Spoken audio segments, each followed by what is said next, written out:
Form over substance. This is going to sound funky, but I think I've talked about this in the videos before. A lot of times I'll get people who contact me because their primary focus is on the impairment itself, but not on the limitations. When I say form over substance, the reason I'm saying that is that a lot of times people focus more on the form as opposed to the substance. And you say, well, what do you mean by that? A lot of times what happens is that people focus more on the specific impairment itself, i.e. thinking that the identification of that particular impairment is such that they think that is the slam dunk that's going to get them the disability. When I want them to move away from the form, meaning the medical condition itself, and more to the substance, which is how does that particular medical condition affect your ability to do work? That is the most important thing. So for instance, like I'll have somebody who'll sit there and I say, what is it that keeps you from working? And they'll give me a laundry list. And so I usually focus on the thing that I say, okay, what is the area that I think might be the least severe as I'm looking at the medical records. So let's say high blood pressure. And I'll pause and I'll say, let me ask this dumb question. Does your high blood pressure affect your ability to do work? Well, no. So then the question then becomes, why would you list that medical condition itself? Well, Social Security says they consider all your conditions. Yeah, all of your severe medical conditions that, of course, that causes more than minimal discomfort to your condition, to your overall lifestyle. The reality is this. They don't want you to do the kitchen sink approach. They want to know what severe impairments impacts your ability to do work. And so a lot of times what happens is that people spend so much time focusing on thinking that if I can show I have this particular condition, the existence of that condition, and this is really where it all comes down to.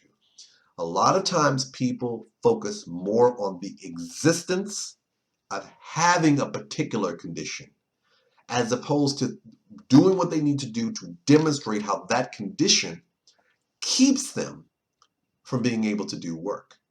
So the focus should not be so much now. Am I telling you to ignore that altogether? No, I'm not. But what I'm telling you is this. Every medical condition out there has varying degrees of severity. Some of those conditions are some conditions in of itself are so severely limiting that they keep you from doing hardly anything. But then there are some people who have conditions that even though they have it, it does not impact them. Think about the number of people that you've run across who have been diagnosed with cancer, but then the cancer goes into remission and they're a cancer survivor. The cancer, they're cancer free, but there's always a potential that the cancer may return. But while it's in remission, they're good to go. So you're thinking, I have cancer. Yeah. And then I'm going to say, is it in remission? Well, yeah. Then, okay, now that it's in remission, what problems do you have that's related to the cancer?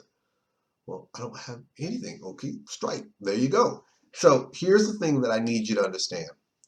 I'm not saying the existence of the medical condition is not important. That is not what I'm saying. So please don't sit here and say, oh, Attorney Reed said the existence of the condition is not important. It's not what I said. What I'm saying is this. I know I've broken record again. You have the burden of proving you're disabled. A part of proving you're disabled is, one, identifying a severe medical condition that has kept you or could reasonably keep you from performing a substantial gainful activity for a period of 12 months or longer. Focus your energy on those conditions that you believe or the medical records supports impacts your ability to do work on an 8 hours a day, 5 days a week basis. That's where your energy needs to be. You're not going to get Social Security doing the kitchen sink approach, throwing everything in there, talking about, I got allergies, I got high blood pressure, I have all these different things in here. Unless you can demonstrate those conditions are of such severity that they impact your ability to work, you're basically doing the kitchen sink approach. Focus on the substance, on getting doctors to specifically indicate how you're limited, to focusing on how you can demonstrate to Social Security how particular medical impairments limits your ability to do certain activities.